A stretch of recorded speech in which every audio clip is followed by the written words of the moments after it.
আসসালামু আলাইকুম আমার প্রাণপ্রিয় ছাত্রছাত্রী আর যারা অনলাইনে ক্লাসটা দেখবে সবাইকে আন্তরিক অভিনন্দন। অন্তরে অন্তঃস্থল থেকে সবারই মঙ্গল কামনা করছি আল্লাহ তাআলা নিকট। আল্লাহ তাআলা তোমাদের মঙ্গল করুন। আজকে আমরা যে ক্লাসটা করতে যাচ্ছি সেটা 10ম অধ্যায়, অর্থনীতি প্রথম পত্রের 10ম অধ্যায়, বাণিজ্যিক ব্যাংকের কার্যগুলি আলোচনা করব। বাণিজ্যিক ব্যাংক কি আর বাণিজ্যিক ব্যাংকের কার্যবলী আলোচনা করব ইনশাআল্লাহ। তবে ক্লাস শুরুর আগেই আমি মহান রব্বুল আলামিনের শুকরিয়া জ্ঞাপন করছি যে আল্লাহ তাআলা অনেক দয়া মায়া করে, করুণা করে আমাদেরকে ক্লাসে উপস্থিত হওয়ার তৌফিক দান করেছেন। আলহামদুলিল্লাহ, মহান রব্বুল আলামিনের শুকরিয়া জ্ঞাপন করছি, আলহামদুলিল্লাহ। তো আমরা যে ক্লাসটা নিব, ক্লাসটা দেখব যারা, ক্লাসটা খুবই ইম্পর্ট্যান্ট। যে ক্লাসটা খুব গুরুত্বের সহিত যারা অনলাইনে আসো তোমরা খাতা কলম নিয়ে যাও লেখার জন্য, পয়েন্টগুলো লিখে অতি সহজ এই অধ্যায়ের প্রশ্নগুলো not so hard at all বলা যায়, খুবই সহজ, ভালোভাবে একটু স্টাডি করতে হবে। তো বাণিজ্যিক ব্যাংকটা কি আসলে সেটা আমরা আলোচনা করি। বাণিজ্যিক ব্যাংক হচ্ছে এমন একটি আর্থিক প্রতিষ্ঠান, সংজ্ঞাটা যে বাণিজ্যিক ব্যাংক হচ্ছে এমন একটি আর্থিক প্রতিষ্ঠান যে প্রতিষ্ঠান মুনাফা অর্জনের উদ্দেশ্যে, মেইন কাজই হচ্ছে বাণিজ্যিক ব্যাংকের কী কাজ? মুনাফা অর্জন করা। যে বাণিজ্যিক ব্যাংক হচ্ছে এমন একটি আর্থিক প্রতিষ্ঠান যা মুনাফা অর্জনের উদ্দেশ্যে জনগণের কাছ থেকে আমানত গ্রহণ করে এবং জনগণের কাছ থেকে কি করে? আমানত গ্রহণ করে। জনগণ বা বিভিন্ন প্রতিষ্ঠান হইতে পারে, জনগণ এবং বিভিন্ন প্রতিষ্ঠানের কাছ থেকে আমানত গ্রহণ করে, আবার জনগণকে বা বিভিন্ন প্রতিষ্ঠানকে ঋণ প্রদান করে। তাহলে সংজ্ঞাটা এরকম যে বাণিজ্যিক ব্যাংক হচ্ছে এমন একটি আর্থিক প্রতিষ্ঠান যা মুনাফা অর্জনের উদ্দেশ্যে জনগণ বা বিভিন্ন প্রতিষ্ঠানের কাছ থেকে আমানত গ্রহণ করে এবং জনগণ বা বিভিন্ন প্রতিষ্ঠানের প্রয়োজনে তাদেরকে কি করে? ঋণ প্রদান করে। ক্লিয়ার? সংজ্ঞাটা আমরা লিখে নিই।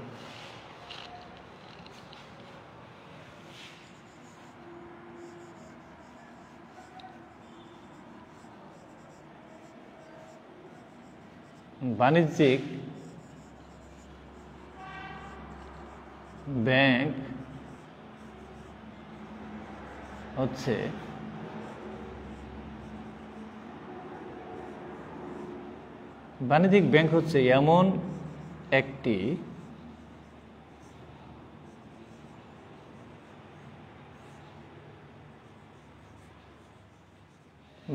হচ্ছে এমন একটি আর্থিক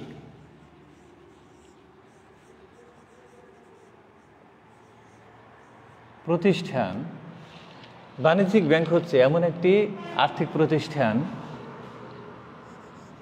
যা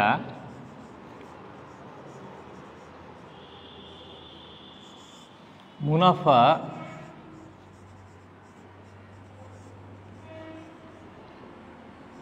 অর্জনের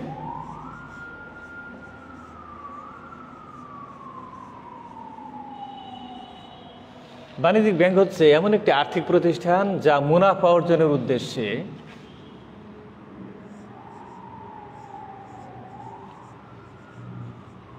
জনগণ বা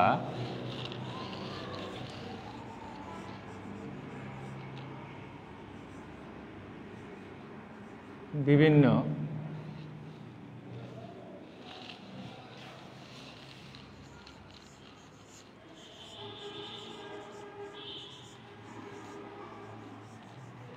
প্রতিষ্ঠানের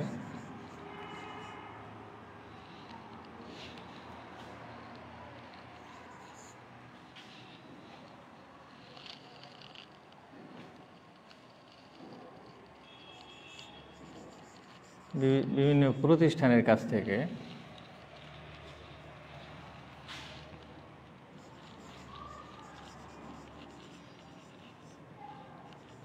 আমানত গ্রহণ করে। বাণিজ্যিক ব্যাংক হচ্ছে এমন একটি আর্থিক প্রতিষ্ঠান যা মুনাফা অর্জনের উদ্দেশ্যে জনগণ বা বিভিন্ন প্রতিষ্ঠানের কাছ থেকে আমানত গ্রহণ করে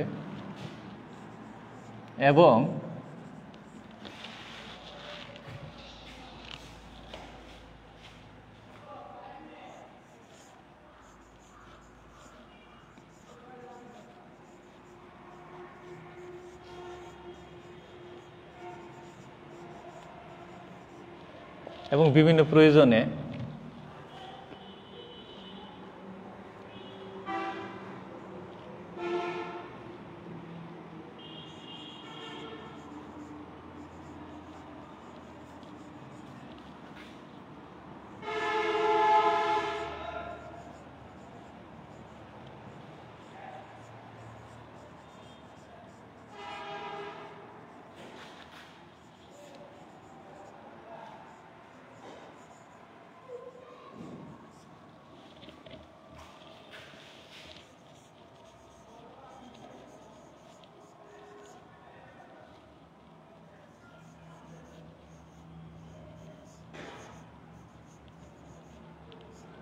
ঋণ দেয়।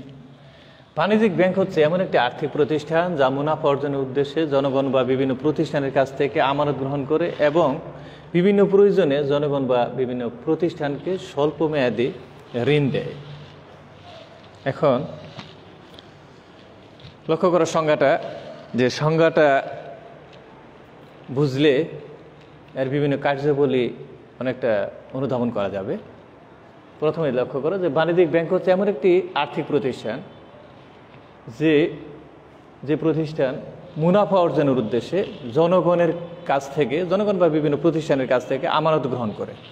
তাদের অর্জিত যে অর্থ উদ্ধৃত থাকে এই অর্থ জনগণ কি করে অনেক সময় কি করে বাসায় না রেখে নিরাপত্তার জন্য কোথায় রাখে? ব্যাংকে রাখে। এই যে ব্যাংকে রাখে, এই ব্যাংক যে ব্যাংকে জমা রাখে এটা ব্যাংক কি করে? আমানত হিসাবে গ্রহণ করে। এর জন্য ব্যাংক কি করে? সুদ দেয়। তো সুদটা দেয় কি? যখন আমানত গ্রহণ করে আমানতের বিনিময়ে যে সুদটা দেয় সেটা হচ্ছে স্বল্প, অধিক না, সুদের হারটা কম থাকে। আবার এই ব্যক্তি বা প্রতিষ্ঠান এক শ্রেণী আছে তারা ব্যাংকে জমা রাখতেছে, তাদের উদ্ধৃত আছে, আবার আরেক শ্রেণী আছে তাদের অর্থ নেই, তাদের অর্থের সমস্যা, তারা কি করে? ব্যাংক থেকে অর্থ ঋণ হিসাবে গ্রহণ করে। এই যে বাণিজ্যিক ব্যাংকগুলা কি করে? ব্যক্তি বা প্রতিষ্ঠানকে ঋণ দেয়। যখন ঋণ দেয় তখন তাদেরকে কি করে? যে অধিক হারে যখন ঋণ দেয় তখন অধিক হারে সুদের হারটা বেশি থাকে, আর যখন আমানত গ্রহণ করে সেখানে সুদের হারটা কম থাকে। আর যখন ঋণ দেয়, যারা ঋণ নিচ্ছে যেসব ব্যক্তি বা প্রতিষ্ঠান তাদেরকে অধিক হারে সুদ দিতে হয়। তাহলে বাণিজ্যিক ব্যাংক মূলত আমরা বলতে পারি একটা সুদের কারবারি, সুদের একটি প্রতিষ্ঠান বা সুদের কারবারি প্রতিষ্ঠান, সুদের একটি আর্থিক প্রতিষ্ঠান। এক কথায় বলা যায় যে বাণিজ্যিক ব্যাংক হচ্ছে একটি সুদ আদায়ের একটি বা এই সুদের কারবারি একটি আর্থিক প্রতিষ্ঠান, সুদের কারবারি একটি আর্থিক প্রতিষ্ঠান। কারণ কি? বাণিজ্যিক ব্যাংক জনগণের কাছ থেকে যখন আমানত গ্রহণ করে তখন সুদের দেয় কম, আর জনগণকে যখন ঋণ দেয়, জনগণ বা কোনো প্রতিষ্ঠানকে যখন ঋণ দেয় তখন অধিক হারে সুদ জনগণের কাছ থেকে নিয়ে নেয়। তাহলে সুদ দিল কম, নিল বেশি। এই যে এই দিল জনগণকে বা প্রতিষ্ঠানকে সুদ দিল কম তাদের অর্থ রাখার বিনিময়ে, কিন্তু যারা ঋণ নিচ্ছে যেসব ব্যক্তি বা প্রতিষ্ঠান তাদের কাছ থেকে অধিকারে সুদ গ্রহণ করতেছে। তাহলে এই সুদের দিচ্ছে কম, নিচ্ছে বেশি, এই যে অধিকারে যে উদ্ধৃত সুদটা পাচ্ছে এই সুদটাই বাণিজ্যিক ব্যাংকের ব্যবসা। বাণিজ্যিক ব্যাংক মূলত একটা সুদের কারবারি আর্থিক প্রতিষ্ঠান, মূলত এটি কি করে দেখো। এই যে এখানে লেখা আছে যে বাণিজ্যিক ব্যাংক এমন একটি আর্থিক প্রতিষ্ঠান যা মুনাফা অর্জনে তার উদ্দেশ্য কি একটাই, যে রাষ্ট্রায়ত্ত কিছু বাণিজ্যিক ব্যাংকও আছে, আবার অধিকাংশই কি বেসরকারি বাণিজ্যিক ব্যাংক। এই যে বেসরকারি বাণিজ্যিক ব্যাংকগুলা তাদের মূলত উদ্দেশ্য অর্থ উপার্জন। আর এই অর্থ উপার্জনটা কীভাবে? তারা মূলত সুদের কারবারি, সুদ দিবে কম, নিবে বেশি। তারা যার কাছ থেকে আমানত গ্রহণ করবে তাকে সুদ দিবে কম, আর যাকে তারা ঋণ দিবে যেসব ব্যক্তি বা প্রতিষ্ঠানকে, তাদের কাছে অধিকারে সুদ আদায় করবে। এই ব্যবসাটাই করে কি বাণিজ্যিক ব্যাংক। তাহলে আমরা বুঝলাম যে বাণিজ্যিক ব্যাংক কি? বাণিজ্যিক ব্যাংক হচ্ছে এমন একটি আর্থিক প্রতিষ্ঠান যা মুনাফা অর্জনের উদ্দেশ্যে জনগণ বা বিভিন্ন প্রতিষ্ঠানের কাছ থেকে আমানত গ্রহণ করে এবং বিভিন্ন প্রয়োজনে জনগণ বা বিভিন্ন প্রতিষ্ঠানকে স্বল্প মেয়াদি কি করে, দীর্ঘমেয়াদী না কিন্তু স্বল্প মেয়াদি কি করে ঋণ দেয়। এবার আমরা সংজ্ঞাটা জানলাম বাণিজ্য ব্যাংক। তাহলে বাণিজ্য ব্যাংক মূলত কি? এক নম্বর কথায় একবার সংক্ষেপে, যে সুদের কারবারি একটি আর্থিক প্রতিষ্ঠান। সুদের কারবারি একটি আর্থিক প্রতিষ্ঠান। এবার আমরা লিখব যে বাণিজ্যিক ব্যাংকের কার্যগুলি, বাণিজ্য ব্যাংক কি কি কাজ করে।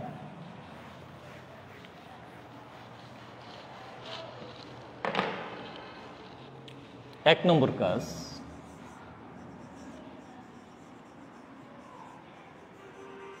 আমানত গ্রহণ। বাণিজ্য ব্যাংকের এক নম্বর কাজ কি করে? আমানত গ্রহণ করে। দুই নম্বর কাজ হচ্ছে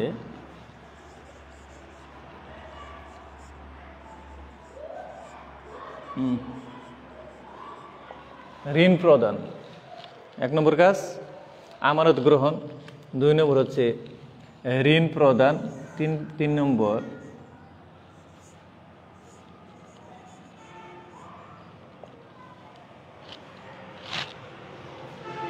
ঋণী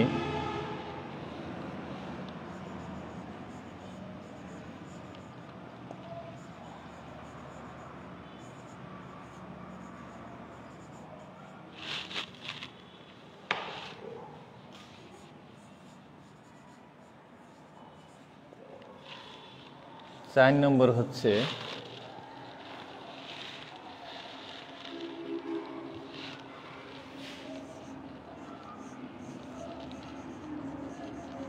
দেশীয় ও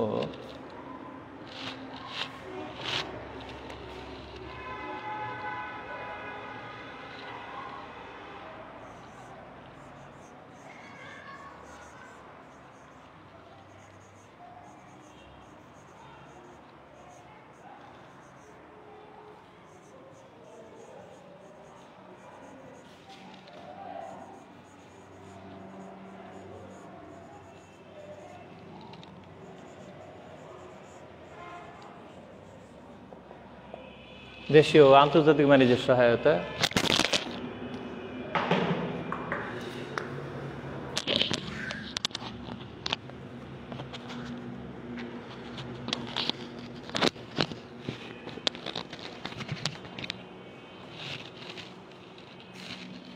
পাঁচ নম্বর হচ্ছে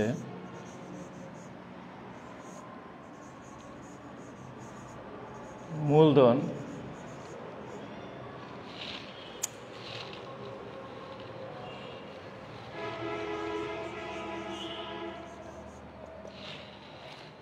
গঠন। 6 নম্বর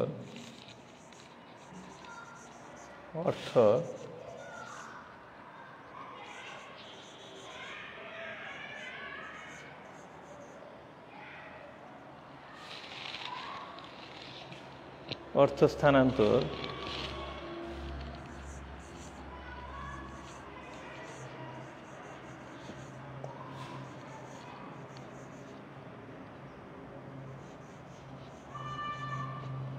Wage earner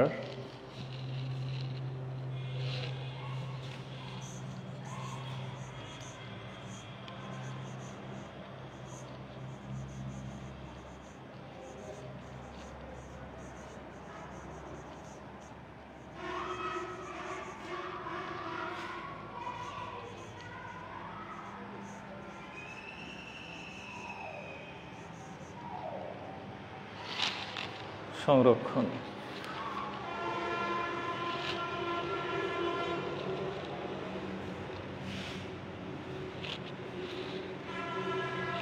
লক্ষ্য করো যে আমরা বাণিজ্য ব্যাংকের কার্যাবলীগুলো লিখেছি, এটা আমরা আলোচনা করব এখন। যে 1 নম্বর কাজ হচ্ছে আমানত গ্রহণ। বাণিজ্য ব্যাংকের প্রথম এবং প্রধান কাজ হচ্ছে আমানত গ্রহণ। আর 2 নম্বর হচ্ছে ঋণ প্রদান। 3 নম্বর হচ্ছে বিনিময়ের মাধ্যম সৃষ্টি করা। আর 4 নম্বর হচ্ছে দেশীয় আন্তর্জাতিক বাণিজ্যে সহায়তা। 5 নম্বর হচ্ছে মূলধন গঠন। আর 6 নম্বর হচ্ছে অর্থ স্থানান্তর। আর 7 নম্বর ওয়েজ আর্নার। আর 8 নম্বর হচ্ছে মূল্যবান জিনিসপত্র সংরক্ষণ। এবার আমরা আলোচনা করি 1 নম্বর আমানত গ্রহণ। বাণিজ্য ব্যাংকের যে সুদের কারবারি বা সুদের ব্যবসা করবে, সেজন্য সে সব জনগণ বা বিভিন্ন বিভিন্ন প্রতিষ্ঠান, শিল্প প্রতিষ্ঠান হইতে পারে, ব্যক্তি প্রতিষ্ঠানে যাদের অতিরিক্ত আয় থাকবে, অর্থাৎ যাদের সঞ্চয় থেকে, আয় থেকে ব্যয় বাদ দিলে যা অবশিষ্ট থাকবে, যে তাদের সঞ্চয় যদি অধিক থাকে, অধিক অর্থ তাদের থাকে, তখন তারা কি করে, অর্থটা নিরাপত্তার জন্য বাসায় না রেখে কোথায়, ব্যাংকে রাখে। এই ব্যাংকটা যে অর্থটা গ্রহণ করে সেটা আমানত, আর এই আমানতরা ব্যাংকে গ্রহণ করে। আর আমানতরা যে গ্রহণ করে বাণিজ্য ব্যাংকগুলা, এই আমানত, বাণিজ্য ব্যাংকের আমানতরা মূলত 3 প্রকার। 1 নম্বর হচ্ছে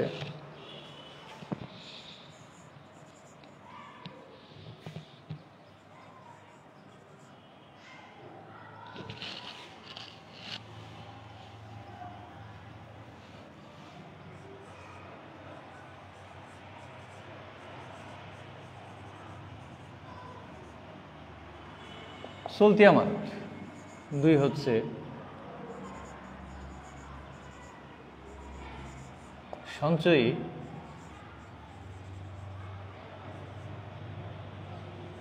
সঞ্চয়ী আমানত। 3 নম্বর হচ্ছে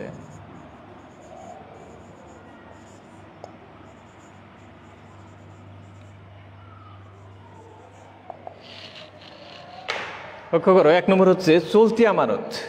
চলতি আমানত ব্যাংক যে আমানত গ্রহণ করে, জনগণ বা বিভিন্ন প্রতিষ্ঠানের কাছ থেকে যে আমানতরা গ্রহণ করে, এই আমানতরা তিন ধরনের আমানত জনগণ রাখতে পারে ব্যাংকে। 1 নম্বর হচ্ছে বাণিজ্যিক ব্যাংক, রাষ্ট্রীয় বাণিজ্যিক ব্যাংক আছে, যেমন স্বর্ণী ব্যাংক, অগ্রণী ব্যাংক, জনতা ব্যাংক, রূপালী ব্যাংক। এগুলো হচ্ছে রাষ্ট্রীয় মালিকানাধীন বাণিজ্যিক ব্যাংক। আর অন্যান্য প্রাইভেট ব্যাংকগুলো হচ্ছে যেমন সিটি ব্যাংক, ইসলামী ব্যাংক, আল আরাফা ইসলামী ব্যাংক, তারপরে ফিনল্যান্ড, এই যে বাংলাদেশ কি ন্যাশনাল ব্যাংক, এই যত ব্যাংক আছে সব প্রাইভেট ব্যাংকগুলা। এই ব্যাংকগুলা কি কাজ করে? 1 নম্বর চলতি আমানত গ্রহণ করে, অর্থাৎ যে আমানত যে কোনো সময় জনগণ যে টাকাটা ব্যাংকে জমা রাখলো, এটা চলতি আমানত হিসেবে জমা রাখতে পারে। চলতি আমানত গ্রহণ করলে, চলতি আমানত হিসেবে ব্যাংকে জমা রাখলে ব্যাংকের এই অর্থের বিনিময়ে বা যে টাকা জমা রাখলো, এর বিনিময়ে ব্যাংক কোনো কী করবে না, সুদ দিবে না। কারণ কি, এই অর্থটা, এই চলতি আমানত যে কোনো সময় যে কোনো প্রয়োজনে উঠানো যায়। এই চলতি আমানতটা যে কোনো সময় একজন ব্যক্তি বা প্রতিষ্ঠান যে কোনো সময়, যে কোনো মুহূর্তে, তার যে কোনো প্রয়োজনে যে কোনো সময় উঠাতে পারবে। এর জন্য ব্যাংক কী করবে না, কোনো সুদ দিবে না। তার চলতি আমানতের বিনিময়ে 1 নম্বর হচ্ছে কি আমানত? চলতি আমানত। এই আমানতের জন্য ব্যাংক কি করবে না, কোনো প্রকার সুদ দিবে না। ব্যাংক কোনো প্রকার সুদ দিবে না। আর 2 নম্বর হচ্ছে যে সঞ্চয়ী আমানত। সঞ্চয়ী আমানত, এই আমানতের বিপরীতে ব্যাংক কী করবে, সুদ দিবে। এই সপ্তাহে 2-1 দিন এই আমানতের অর্থ উঠানো যায়। সপ্তাহে বরঞ্চ 2 দিন বা 1 দিন অথবা 2 দিন, এর বেশি উঠানো যাবে না। এই সঞ্চয়ী আমানতের বিনিময়ে সুদ দিবে ব্যাংক, কিন্তু এই সুদের হারটা হবে কি, ব্যাপক না, কম হবে। সুদের হারটা কি, কম হবে। আবার স্থায়ী আমানত, এই স্থায়ী আমানত হইতে পারে 6 মাস, 1 বছর, 5 বছর, 10 বছর মেয়াদি আমানত হইতে পারে। যে ব্যাংকের কাছে যারা আমানত রাখলো, বিভিন্ন ব্যক্তি বা প্রতিষ্ঠান, তখন তাদের অর্থ বলতে পারে যে আমরা 5 বছর পরে নিব, 1 বছর পরে নিব, কিংবা এই 10 বছর পরে নিব। তখন ব্যাংক কী করবে, এই অর্থ দিয়ে সে ব্যবসা করবে, এই স্থায়ী আমানতের বিনিময়ে, সেজন্য এই সুদের হারটা কি হবে, এটার সুদের হারটা একটু বেশি হবে। চলতি আমানতের বিনিময়ে কোনো সুদই দিচ্ছে না, আর সঞ্চয়ী আমানতের বিনিময়ে কিছু সুদ হচ্ছে কম সুদের হার। আর স্থায়ী আমানতের জন্য ব্যাংক কী করবে, একটু সুদের হারটা বেশি দেবে। ক্লিয়ার? তারপরে এই তো গেল ব্যাংকের 1 নম্বর কাজ, আমানত গ্রহণ। ব্যাংক জনগণের কাছ থেকে, জনগণ বা বিভিন্ন প্রতিষ্ঠানের কাছ থেকে কি কাজ করে, বাণিজ্য ব্যাংকগুলো আমানত গ্রহণ করে। 1 নম্বর কাজ আমানত। আমানত কয় ধরনের আমানত গ্রহণ করে? 3 ধরনের। 1 নম্বর হচ্ছে যে এই চলতি আমানত, সঞ্চয়ী আমানত, স্থায়ী আমানত। তারপরে ব্যাংক 2 নম্বর কাজ কি, ঋণ প্রদান। ব্যাংকের এই যে আমানত গ্রহণ করলো, 3 ধরনের আমানত গ্রহণ করলো, এই আমানতের বিনিময়ে ব্যাংক কী করবে, সুদ দিবে। এখন ব্যাংক এইভাবে বসে থাকবে না, ব্যাংকের কাজ হচ্ছে ঋণ প্রদান। বিভিন্ন ব্যক্তি বা প্রতিষ্ঠান তাদের এই বিভিন্ন আর্থিক প্রয়োজনে তারা কী করে, ব্যাংকের কাছ থেকে ঋণ গ্রহণ করে।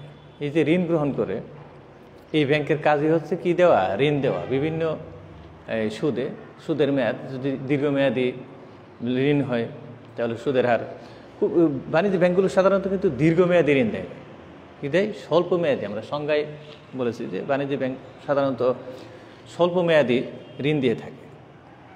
যে স্বল্প মেয়াদী যে ঋণ দেয়, এই ঋণ কী করে, ঋণের আমানত যে গ্রহণ করে এখানে যে সুদ দেয়, এর চেয়ে বেশি হারে সুদ আদায় করে কি, যখন ঋণ প্রদান করে বিভিন্ন ব্যক্তি বা প্রতিষ্ঠানকে যে ঋণ দিবে, সেই ঋণের বিপরীতে কি করবে, যে অধিক হারে সুদ আদায় করবে। ক্লিয়ার? বাণিজ্য ব্যাংকের 2 নম্বর কাজ হচ্ছে কি, ঋণ প্রদান করা। 3 নম্বর কাজ হচ্ছে বিনিময়ের মাধ্যম সৃষ্টি। বিনিময়ের মাধ্যম সৃষ্টি বাণিজ্য ব্যাংকগুলো সাধারণত এখানে খুব উল্লেখযোগ্য গুরুত্বপূর্ণ ভূমিকা পালন করে থাকে। যেমন মনে করো যে একজন ব্যক্তি বা প্রতিষ্ঠান সে সেই পঞ্চগড় থেকে আসছে, কোথায়, পঞ্চগড় থেকে তোমার গাউসিয়া অথবা মাধবদী আসছে। সে কি করবে, তার বিভিন্ন কাপড় কিনবে, বিভিন্ন কাপড় কিনে নিয়ে যাবে এখান থেকে। এখন সে যদি অর্থ নিয়ে আসে তাহলে তার জন্য অনেক রিস্ক হয়ে যায়। তাই সে কি করবে, অর্থ না এনে বাণিজ্যিক ব্যাংক থেকে কি আনতে পারে, চেক আনতে পারে। যে বাণিজ্যিক ব্যাংক চেক প্রদান করলো, এটা কি আবার এই বাণিজ্যিক ব্যাংক কী করতে পারে, বিভিন্ন ব্যক্তি বা প্রতিষ্ঠানকে ঋণপত্র প্রদান করতে পারে। তারপরে এই যে ঋণপত্র দেয় বা চেক দিয়ে দিল, চেকের মাধ্যমে, এটা কি একটা বিশাল একটা সুবিধা। অর্থ আনলে যে কোনো সময় কি করতে পারে, চিন্তায় হইতে পারে।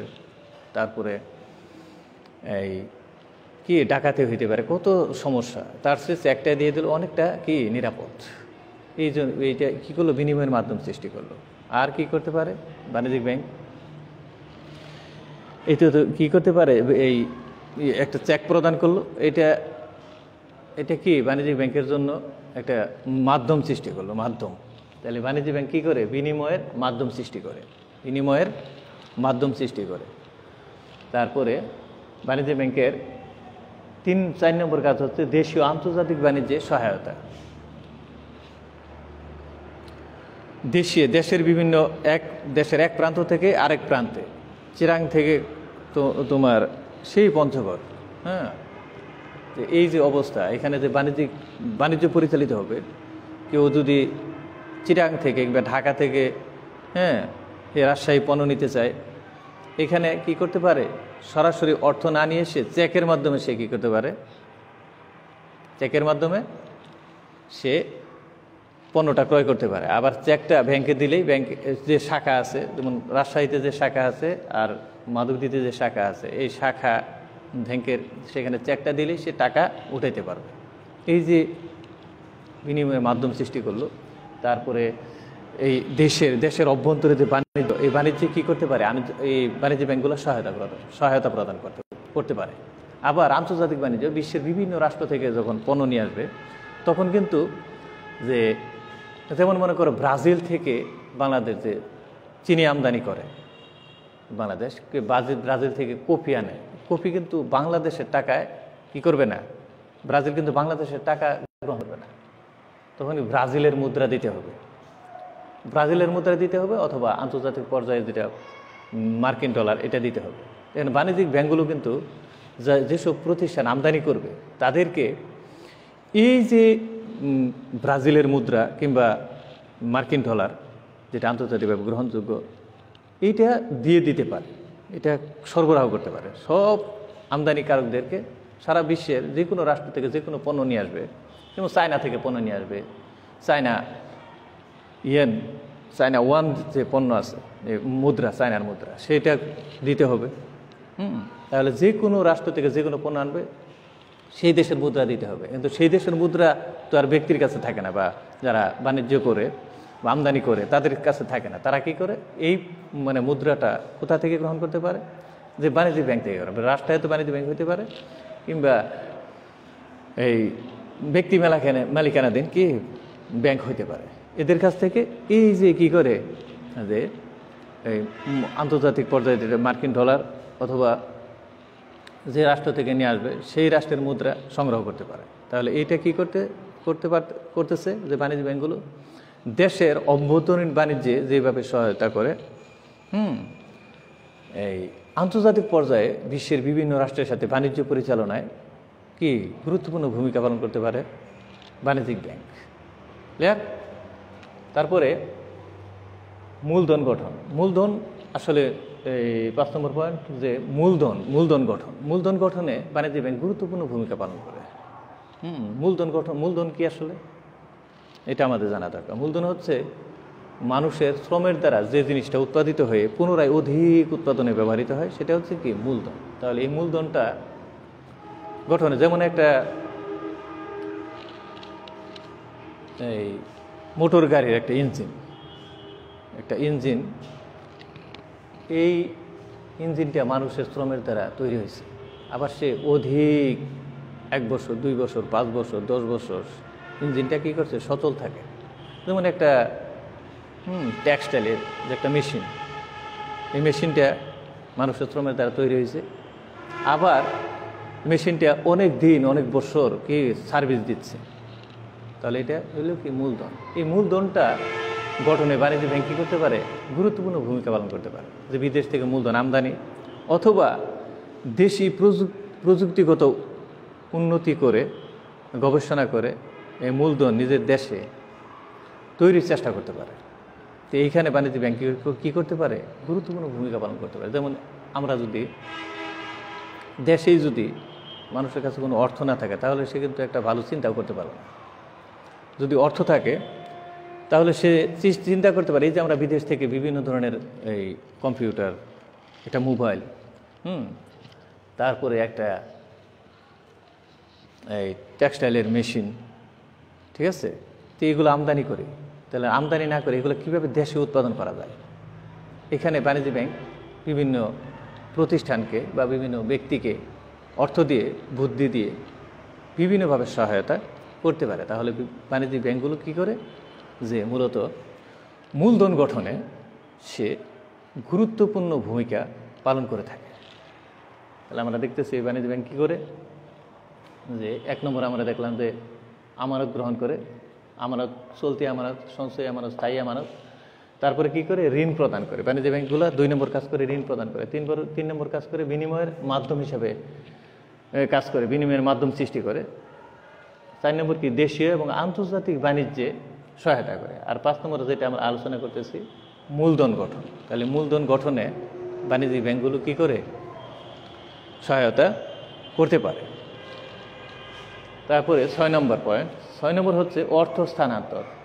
অর্থাৎ বাণিজ্যিক ব্যাংকগুলো অর্থ স্থানান্তরে গুরুত্বপূর্ণ ভূমিকা পালন করে। অর্থাৎ দেশের এক প্রান্ত থেকে আরেক প্রান্তে বা বিদেশ থেকে দেশে অর্থ স্থানান্তরে, এক ব্যাংকে থেকে আরেক ব্যাংকে, অর্থাৎ দেশের মানুষ সিলেট থেকে ঢাকাতে, ঢাকা থেকে ময়মনসিংহ, ময়মনসিংহ থেকে বিভিন্ন প্রান্তে মানুষ বিভিন্ন প্রয়োজনে কী করছে, ছুটাছুটি করছে, ঠিক আছে। তো এখন তাদের বিভিন্ন প্রয়োজন হয়, এই যে বিভিন্ন প্রয়োজন, অর্থ সবসময় কী করতে পারে, যে চেক নিয়ে বিভিন্ন জায়গা থেকে অর্থ উত্তোলন করতে পারে। তো বাণিজ্যিক ব্যাংক কী করে, যে অর্থ স্থানান্তর, অর্থাৎ একজন চাকরিজীবী, যেটা যে কোথায় থাকে, ঢাকাতে থাকে। এখন সে টাকা পাঠাবে, টাকাটা সে যদি নিয়ে যায় বাসায়, তাহলে যে পরিস্থিতি হবে, তার চেয়ে সে কী করে ব্যাংকের মাধ্যমে টাকাটা পাঠিয়ে দিতে পারে। এই যে পরিস্থিতি, তাহলে এই পরিস্থিতিতে অর্থ স্থানান্তরে কি গুরুত্বপূর্ণ ভূমিকা পালন করতে পারে কি বাণিজ্যিক ব্যাংক। তারপরে পরের পয়েন্ট দেখি আমরা, ওয়েজ আর্নার।